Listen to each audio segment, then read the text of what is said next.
अब हम बात करते हैं कि पृथ्वी की जो जैव विविधता है उसे हम संरक्षित कैसे करें। अगर हम पारितंत्र को संरक्षित करते हैं, इकोसिस्टम को संरक्षित या सुरक्षा प्रदान करते हैं, तो उस इकोसिस्टम में रहने वाले जीव जंतु या वहाँ की जो जैव विविधता है वो अपने आप संरक्षित हो जाएंगी। तो जैव विविधता के संरक्षण के लिए दो विधियाँ हैं। पहली है स्वस्थानीय संरक्षण या जिसे हम कहते हैं इंग्लिश में इन सिटू कंजर्वेशन, और जो दूसरी विधि है वह है बाह्य स्थानीय संरक्षण या जिसे हम कहते हैं एक्स सिटू कंजर्वेशन। सबसे पहले हम बात करते हैं इन सिटू कंजर्वेशन, स्वस्थानीय संरक्षण की। जैसे नाम से ही आप समझ रहे हैं, स्वस्थानीय मतलब उनका जो स्थान है, उनका जो परिवेश है, उनके परिवेश में ही उन्हें सुरक्षा प्रदान की जाती है। जैसे मान लिया जाए आपको एक बाघ को सुरक्षा प्रदान करनी है, तो आपको बाघ को सुरक्षा प्रदान करने के लिए क्या करना होगा? पूरे जंगल को सुरक्षा प्रदान करनी होगी, पूरे जंगल को संरक्षित करना होगा, तब वो बाघ अपने आप सुरक्षित हो जाएगा।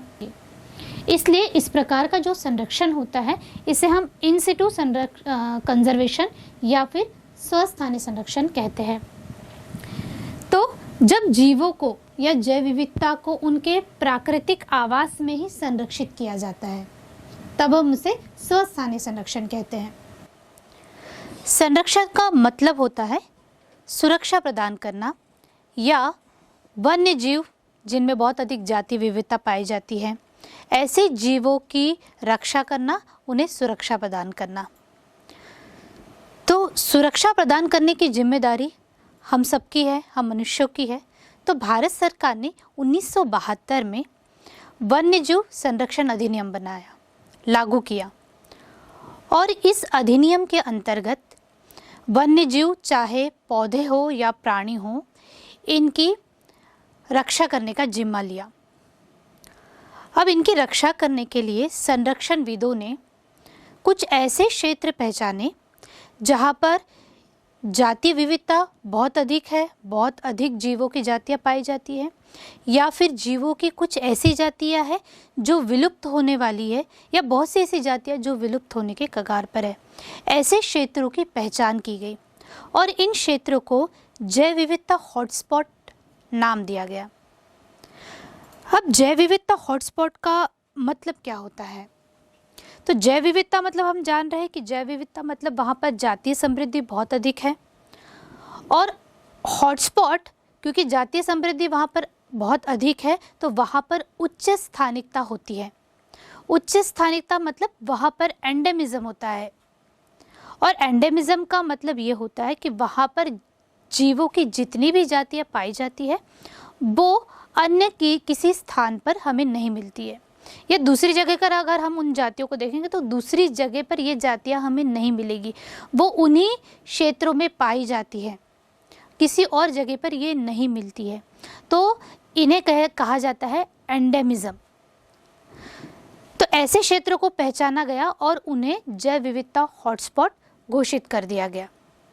तो अगर हम संसार की बात करें तो संसार में कुल 34 जैव विविधता हॉटस्पॉट पहचाने गए हैं, जिनमें से भारत में 3 जैव विविधता हॉटस्पॉट है। जैसे यहाँ पर आप देख रहे हैं पश्चिमी घाट और श्रीलंका, इंडो बर्मा और हिमालय। ये 3 जैव विविधता हॉटस्पॉट है जो भारत में पाए जाते हैं, और यहाँ पर आवासीय जातियों की संख्या बहुत अधिक है।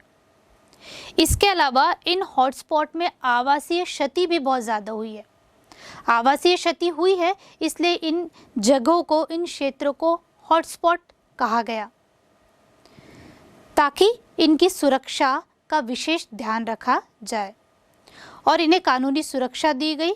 और कानूनी सुरक्षा जब भारत सरकार के द्वारा इन्हें दी गई तो इससे फ़ायदा ये हुआ कि जो जातियाँ विलुप्त होने वाली थी या जो जातियाँ विलुप्त होने के कगार पे थी, उनकी तो विलोपन की दर निश्चित ही 30% से भी कम हो सकती है। अब हम जब बात करें सुरक्षा या संरक्षण प्रदान करने की, तो जब इन वन्य जीवों को सुरक्षा और संरक्षण प्रदान किया जाता है तब या तो उनके प्राकृतिक आवास में ही उन्हें सुरक्षा दी जाए, या फिर उनके लिए कोई ऐसी व्यवस्था बनाई जाए जहाँ पर हम उन्हें सुरक्षित रख सके। मतलब उनके लिए कोई कृत्रिम आवास बनाया जाए जहाँ पर वो जीव सुरक्षित रख सके। जैसे कि आप यहाँ पर देख रहे हैं, ये देखिए, ये है कांगेर वैली राष्ट्रीय उद्यान। राष्ट्रीय उद्यान हो या अभ्यारण्य हो या जीव मंडल आरक्षित क्षेत्र, इनके बारे में आपने सुना ही होगा और शायद आपने राष्ट्रीय उद्यान देखे भी होंगे, अभ्यारण्य देखे होंगे। तो सबसे पहले हम बात कर रहे हैं कांगेर वैली राष्ट्रीय उद्यान, जो कि छत्तीसगढ़ के बस्तर क्षेत्र में है। इस राष्ट्रीय उद्यान में वनस्पति और प्राणियों को यहाँ पर सुरक्षा प्रदान की जाती है। मतलब यहाँ पर जो वनस्पतियाँ पाई जाती है या प्राणी पाए जाते हैं, जीव जंतु पाए जाते हैं, इनको इनके ही क्षेत्र में कानूनी सुरक्षा प्रदान की गई। मतलब इन्हें राष्ट्रीय उद्यान बना दिया गया है। ठीक है, जैसे कि मान लिया जाए कि यहाँ पर जो प्लांट्स पाए जाते हैं, जैसे कि साल है, टीक है और कुछ जानवर है, जैसे कि यहाँ पर जैसे राजकीय पक्षी, जो कि छत्तीसगढ़ का राजकीय पक्षी यहाँ पर आप देख सकते हैं, पहाड़ी मैना, ये इन्हीं क्षेत्रों में पाए जाते हैं। तो इन्हें क्या किया गया है, इन्हें यहाँ पर सुरक्षा प्रदान की गई इनके ही परिवेश में। तब इस प्रकार का जो संरक्षण होता है वो इन सिटू कंजर्वेशन कहलाता है। अब हम नेशनल पार्क की बात करते हैं। तो इसके अलावा छत्तीसगढ़ के अलावा अगर हम गुजरात स्टेट की बात करें तो यहाँ पर आप देख रहे हैं, ये है गिर नेशनल पार्क, जो कि गुजरात स्टेट में है।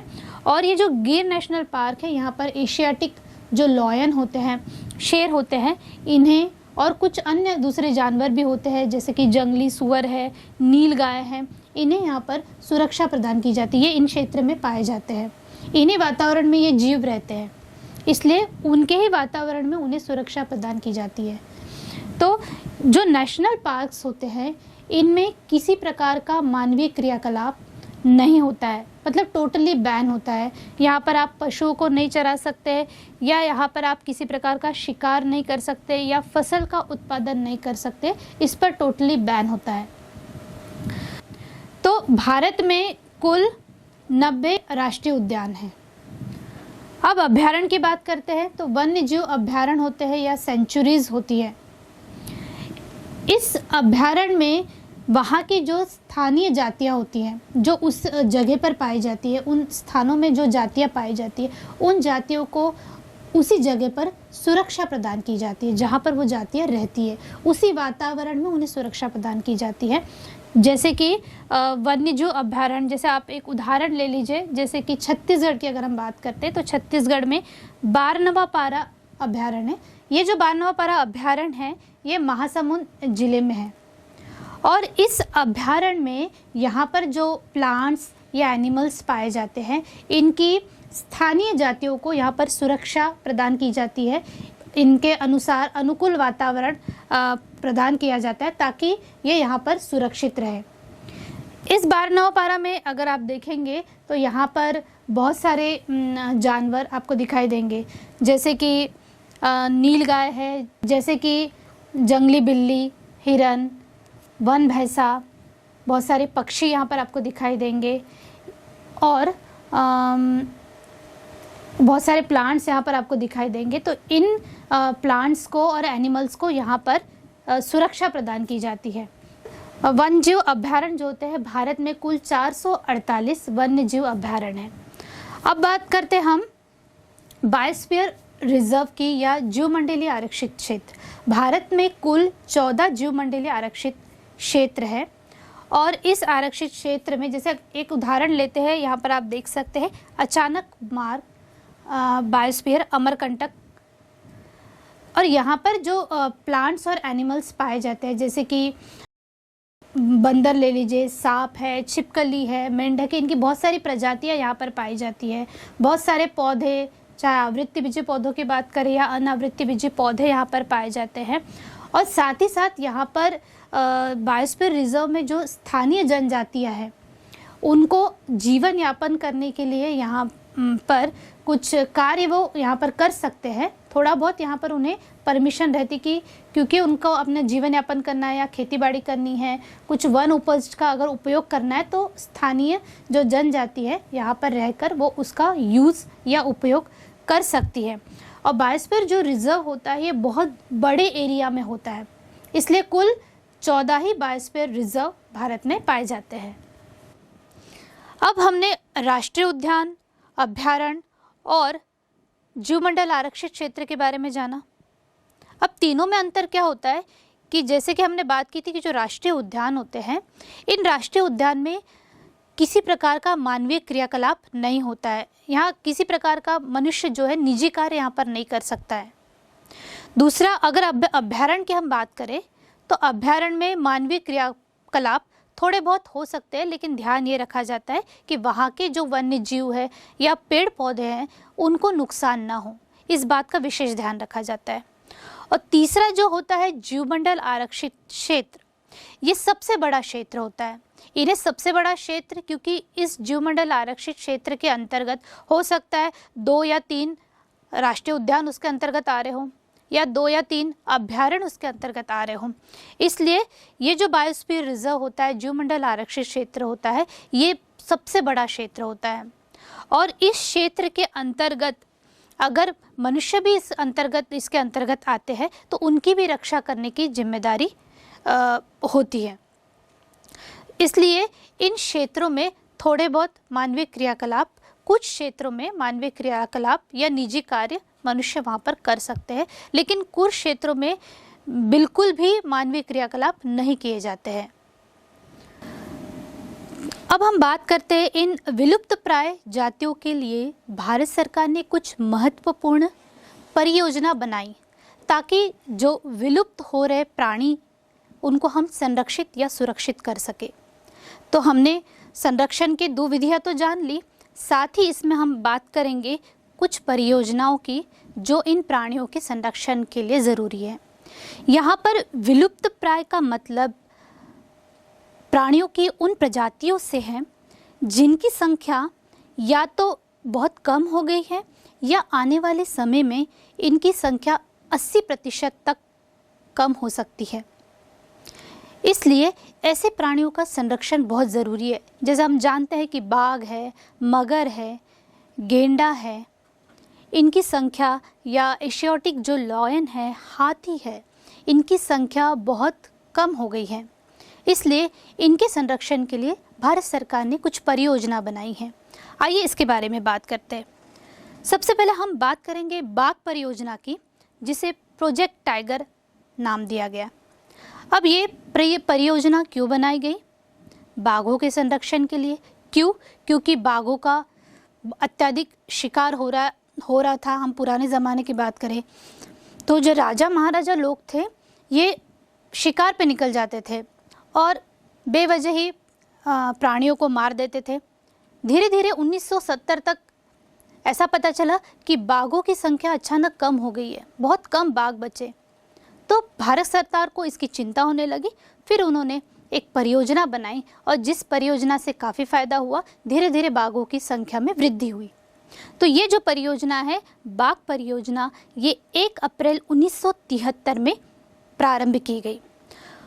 2000 ईस्वी तक भारत के 14 राज्यों में 27 बाघ परियोजना के अंतर्गत राष्ट्रीय उद्यानों में बाघ आरक्षण क्षेत्र स्थापित किए गए। अब हम बात करते हैं मगर जनन परियोजना, जिसे हम इंग्लिश में कहते हैं क्रोकोडाइल ब्रीडिंग प्रोजेक्ट। तो आप समझ ही गए होंगे कि यहाँ पर मगर की संख्या भी कम हो रही, जिनके संरक्षण के लिए परियोजना बनाई गई और ये परियोजना 1975 में प्रारंभ की गई और देश भर के 11 अभयारण्यों में ये परियोजना क्रियाशील है। तीसरी परियोजना की बात करते हैं जो है गेंडा परियोजना, या जिसे हम कहते हैं राइनोसिरोज प्रोजेक्ट। ये सन 1987 में असम में राइनो संरक्षण परियोजना की शुरुआत की गई थी, जहाँ पर राइनोसिरोज या गेंडे का संरक्षण किया गया। इसी प्रकार जो अगली परियोजना है वो है हिम चीता परियोजना, जिसे हम कहते हैं स्नो लेपर्ड प्रोजेक्ट। यह परियोजना हिमाचल के वनांचल में क्रियाशील है, जहाँ पर हिमचीता प्राणी को सुरक्षित रखा जाता है। उसके बाद गिर सिंह या गिर लॉयन प्रोजेक्ट, जिसके बारे में हम राष्ट्रीय उद्यान में पढ़ चुके हैं, और ये जो प्रोजेक्ट है, ये गिर सिंह प्रोजेक्ट, ये गुजरात स्टेट में गिर लॉयन प्रोजेक्ट या जो गिर लॉयन नेशनल पार्क है, वहाँ पर एशियाटिक लॉयन को संरक्षित या सुरक्षित रखा जाता है। और जो अगली परियोजना है वो है हाथी परियोजना, जिसे इंग्लिश में कहते हैं हम एलिफेंट प्रोजेक्ट। ये 1992 में हाथियों को बचाने के लिए, हाथियों के संरक्षण के लिए इन परियोजना को स्टार्ट किया गया था। इसके अलावा भारत में सांस्कृतिक व धार्मिक परंपरा का जो इतिहास है, जिसके कारण प्रकृति की रक्षा होती है, और ये प्रकृति की रक्षा पर जोर देता है, क्योंकि बहुत से ऐसे पेड़ पौधे हैं जिन्हें आस्था से जोड़ा जाता है।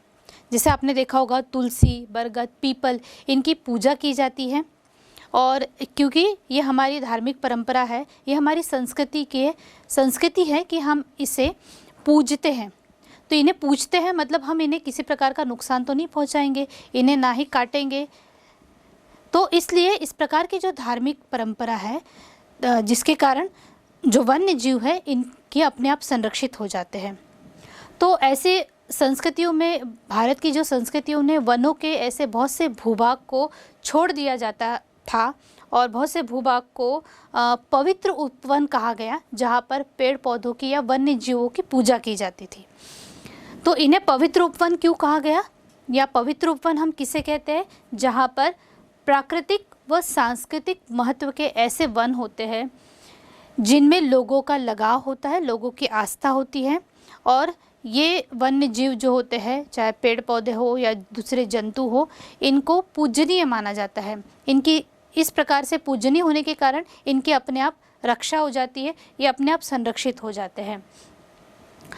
तो ऐसे बहुत से पवित्र उपवन हमारे भारत में हैं, जैसे कि आप यहाँ पर देख रहे हैं, मेघालय की खासी, जयंतिया की पहाड़ियाँ, राजस्थान की अरावली, कर्नाटक तथा महाराष्ट्र के पश्चिमी घाट, मध्य प्रदेश की सरगुजा, चंदा व बस्तर क्षेत्र है, जहाँ पर जीवों की बहुत सी जातियाँ यहाँ पर सुरक्षित है, क्योंकि इन्हें पवित्र उपवन कहा गया है। ये पूजनीय है और आस्था और परंपरा से इन्हें जोड़ा गया है, जिसके कारण यहाँ पर पाए जाने वाले जो जीव है वो अपने आप संरक्षित और सुरक्षित रहते हैं। और मेघालय की खासी की जो बात करें, यहाँ पर बहुत सी ऐसी जीवों की दुर्लभ प्रजातियाँ या संकट उत्पन्न प्रजातियाँ जो शायद विलुप्त होने वाली है, ऐसी प्रजातियाँ यहाँ पर देखने को मिलती है। पवित्र उपवन के बाद अब हम बात करेंगे रामसर स्थल या आर्द्रभूमि की, जिसे इंग्लिश में कहते हैं रामसर साइट्स और वेटलैंड्स। रामसर स्थल, इसे आर्द्रभूमि को रामसर स्थल भी कहा गया है। आर्द्रभूमि का मतलब क्या होता है?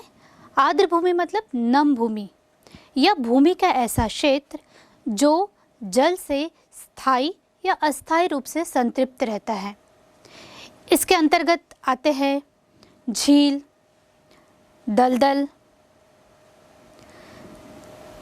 कोरल रिफ्स, सुंदरवन या जिसे मैंग्रोव कहते हैं, लवणीय दलदल आदि आर्द्रभूमि के अंतर्गत आते हैं। अब हम बात करते हैं कि आर्द्रभूमि को रामसर स्थल नाम क्यों दिया गया, मतलब जितनी भी आर्द्रभूमियाँ जिन्हें संरक्षित किया गया है उन्हें रामसर स्थल में शामिल किया गया। तो रामसर स्थल नाम क्यों दिया गया है? क्योंकि सबसे पहले रामसर जो है ये ईरान का एक शहर है, जहाँ पर 2 फरवरी 1971 में आर्द्रभूमि को बचाने के लिए, आर्द्रभूमि के संरक्षण के लिए एक अंतर्राष्ट्रीय सम्मेलन का आयोजन हुआ था, और इसलिए रामसर स्थल नाम दिया गया। हालांकि अस्तित्व में ये 21 दिसंबर 1975 में आया। हर साल हम 2 फरवरी को विश्व आर्द्रभूमि दिवस के रूप में मनाते हैं। अभी तक विश्व भर में 2400 आर्द्र भूमियों को रामसर क्षेत्र के रूप में पहचाना गया है। और अगर हम भारत की बात करें तो भारत में दिसंबर 2020 में अब कुल 42 रामसर स्थल हो गए हैं। क्योंकि हम 2020 दिसंबर की बात कर रहे हैं, तो जो 42वां रामसर स्थल जो है वो है स्तोकर झील, और ये स्तोकर झील लद्दाख के लेह में है। हालांकि ये झील दो झीलों को मिलकर बनी हुई है। एक जो झील है जिसका नाम है स्तारतास पुक्सो नाम है, और जो दूसरी झील है उसका नाम है स्तोकर झील। इसकी खास बात यह है कि जो स्तारतासा पुक्सो झील है इसका पानी मीठा है, और जो स्तोकर झील है इसका पानी खारा है। मतलब मीठा पानी बहकर इस खारे पानी में मिलता है, तो ये आपस में जुड़ी हुई है, इसलिए इनको एक नाम दिया गया है स्तोकर झील। स्तोकर का मतलब होता है सफ़ेद झील। अब क्योंकि जैसे मैंने बताया इसका पानी जो है ये खारा है, और ये पानी जब वाष्पित होता है तो किनारों पर, समुद्र के किनारों पर, झील के किनारों पर ये सफ़ेद रंग की परत छोड़ देता है, इसलिए इसे सफ़ेद भी झील भी कहा गया है। जियोलॉजिस्ट का मानना है कि ये जो झील है स्तोकर झील, ये पहले काफ़ी बड़े क्षेत्र में फैली हुई थी, लेकिन अब ये झील सिकुड़ गई है। अब हम बात करते हैं इन आर्द्र भूमियों को संरक्षित क्यों करना है। ऐसी क्या खास बात होती है इन आर्द्र भूमियों को संरक्षित करने में। तो आर्द्र भूमियों को संरक्षित करने के पीछे कारण ये है कि ये वृक्क की तरह काम करती है, और शायद इसे पृथ्वी का वृक्क भी कहा जाता है। मतलब वृक्क की तरह ये पानी को छानने का काम करती है। आर्द्र भूमि से जब जल प्रवाहित होने पर यह अवसादों व प्रदूषक को अलग कर देता है और पानी को साफ करता है। साथ ही बाढ़ को कम करने, समुद्री किनारों का अपरदन रोकने का काम भी ये करता है। और इस वजह से आर्द्र भूमि का संरक्षण करना बहुत ज़रूरी है, ताकि लोगों को इसके प्रति हम जागरूक करें, इसके महत्व और इसके लाभों के बारे में हम लोगों को बताएं। अब हम बात करते हैं बाह्य स्थानीय संरक्षण या एक्स सिटू कंजर्वेशन। तो बाह्य स्थानीय संरक्षण मतलब यहाँ पर भी जीवों का संरक्षण किया जाता है, लेकिन जीवों का संरक्षण उनके प्राकृतिक आवास में नहीं किया जाता है, बल्कि उन्हें प्राकृतिक आवास से निकालकर कृत्रिम आवास में उनकी व्यवस्था की जाती है, जहाँ पर उनका संरक्षण किया जाता है। तो किन जीवों का संरक्षण कर रहे हैं? जो संकट उत्पन्न जातियाँ जो है, जो विलुप्त होने के कगार पर है, ऐसे जंतु और पादपों की जातियों को प्राकृतिक आवास से निकालकर कृत्रिम आवास में रखा जाता है और उनकी संरक्षण या उनकी पूरी देखभाल की जाती है। जैसे कि आपने देखा होगा, आप घूमने गए होंगे, जूलॉजिकल पार्क आपने देखा होगा, जंतु उद्यान या बॉटेनिकल गार्डन, वनस्पति उद्यान, जंगल सफारी में आप बहुत घूमे होंगे। तो यहाँ पर आप अलग अलग प्रकार के पशु या पक्षी देखते हैं, जीव जंतु देखते हैं, या हम बहुत अलग अलग प्रकार के पेड़ पौधे इन जगहों पर देखते हैं। तो इन पेड़ पौधों को कृत्रिम आवास बनाकर यहाँ पर सुरक्षा प्रदान की गई है। जंगलों में शायद ये जो जातियाँ यहाँ पर सुरक्षित है, हो सकता है जंगलों में ये बहुत सी ऐसी जातियाँ हैं, बहुत से ऐसे जंतु हैं जो जंगलों में रहने के कारण विलुप्त हो गए, आज वो हम यहाँ पर सुरक्षित नहीं थे, लेकिन जब इन्हें कृत्रिम आवास में रखा गया तो यहाँ पर ये सुरक्षित है और ये विलुप्त नहीं हुए हैं। तो जैसे आप यहाँ पर देख रहे हैं जूलॉजिकल पार्क नंदनवन जो कि छत्तीसगढ़ में, रायपुर में है, अटारी में। तो ये पार्क को आपने देखा होगा, यहाँ पर बहुत सारे पशु पक्षियों को आपने देखा होगा। तो यहाँ पर जो जातियाँ सुरक्षित रखी गई है, ये अभी तक यहाँ पर संरक्षित है, इस प्रकार इनको सुरक्षा प्रदान की गई है। दूसरा जो है वो है बॉटनिकल गार्डन। बॉटनिकल गार्डन जैसे कि भारत की हम बात करें ऊटी में और बहुत सारी जगह पे है, देहरादून में है, तो बॉटनिकल गार्डन में बहुत सी पौधों की ऐसी जातियाँ यहाँ पर सुरक्षित हैं जो शायद जंगल में विलुप्त हो गई हैं। इसी प्रकार से जंगल सफारी, तो जंगल सफारी का आनंद आप सबने लिया होगा और बहुत सारी जगह पर जंगल सफारी आप देखते हैं। अगर क्योंकि छत्तीसगढ़ की बात करें तो छत्तीसगढ़ में जो नया रायपुर है, यहाँ पर जंगल सफारी में आप घूमे होंगे, तो वहाँ पर भी बहुत सारे वन्य जीवों को सुरक्षा प्रदान की गई है, जो जातियाँ शायद अगर जंगलों में रहती तो विलुप्त हो जाती। इसलिए इस प्रकार की जो जीवों की जातियाँ हैं, इन्हें संरक्षा प्रदान करने के लिए बाह्य स्थानीय संरक्षण इन्हें कहा जाता है या एक्स सिटू कंजर्वेशन कहा जाता है। तो ऐसे बहुत से जंतु हैं जो जंगलों में विलुप्त हो गए हैं, लेकिन जंतु उद्यान में वे सुरक्षित हैं। तो अभी हमने जितनी भी चीज़ें देखी, जैसे कि जंतु उद्यान देखा, वनस्पति उद्यान देखा, जंगल सफारी हमने देखा, इन सब का ये क्यों बनाया गया है? इन सब का उद्देश्य है संकटोत्पन्न जो जीव है, जो विलुप्त होने वाले हैं, ऐसे जीवों की जातियों को सुरक्षा प्रदान करना, ये इसका मुख्य उद्देश्य है। तो ऐसी जातियों को जंगलों में रखने की बजाय, उनके प्राकृतिक आवास में रखने की बजाय उन्हें क्या किया जा रहा है, एक कृत्रिम आवास में लाया जा रहा है, या हम कह सकते हैं कि उन्हें बाह्य स्थानीय संरक्षण दिया जा रहा है। इसके अलावा जितने भी संकटग्रस्त जातियाँ हैं, उनको और अलग तरीके हैं और अलग तकनीक है जिनके द्वारा इन्हें हम सुरक्षित रख सकते हैं। जैसे कि इन जातियों के जो युग्मक होते हैं, जीवों के जो युग्मक होते हैं, इनके जो गैमिट्स होते हैं, उन्हें जीवित और जननक्षम स्थिति में तकनीक के द्वारा, एक ऐसी तकनीक होती है जिनके द्वारा इन्हें सुरक्षित रखा जाता है, इनके गैमिट्स या इनके युग्मक को। कैसे? इस तकनीक को कहा जाता है क्रायो प्रिजर्वेशन या निम्न ताप परिरक्षण। तो निम्न ताप परीक्षण में क्या किया जाता है, इन्हें -196 डिग्री सेल्सियस और नाइट्रोजन में इन जीवों के गैमेट्स या युग्मक को सुरक्षित रखा जाता है। इसके अलावा जीवों के अंडे जो होते हैं, अंडों को कृत्रिम रूप से निषेचित किया जाता है, जिसे हम कहते हैं इन विट्रो फर्टिलाइजेशन किया जाता है, पात्रे निषेचन किया जाता है इनके अंडों का, ताकि इन जीवों की जातियाँ अगर विलुप्त भी हो जाए तो हम इनका निषेचन करके हम इनसे नई जातियों का निर्माण कर सकें। इसके अलावा जो प्लांट्स होते हैं, पादप होते हैं, इन पादपों का उत्कीय संवर्धन किया जाता है।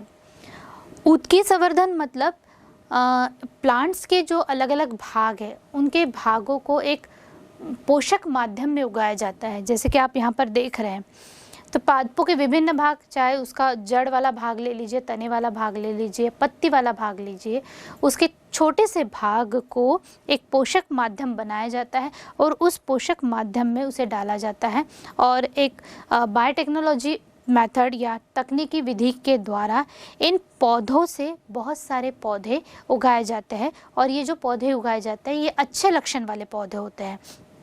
तो इस प्रकार ये का कहलाता है पादप का उत्कीय संवर्धन। तो उत्कीय संवर्धन विधि से भी हम क्या कर रहे हैं, अच्छे लक्षण वाले पादप का निर्माण कर रहे हैं। इसके अलावा व्यापारिक महत्व की दृष्टि से हम पौधों के विभिन्न आनुवंशिक प्रभेदों के बीज को बीज बैंक में, सीड बैंक में सुरक्षित रखा जाता है और इन्हें लंबे समय तक सुरक्षित रखा जाता है, ताकि अगर वो पौधों की जातियाँ ख़त्म भी हो जाती है या विलुप्त होने वाली है, तो अगर सीड बैंक में उनके बीज अगर हम रख देते हैं तो उसका उपयोग हम आगे कर सकते हैं।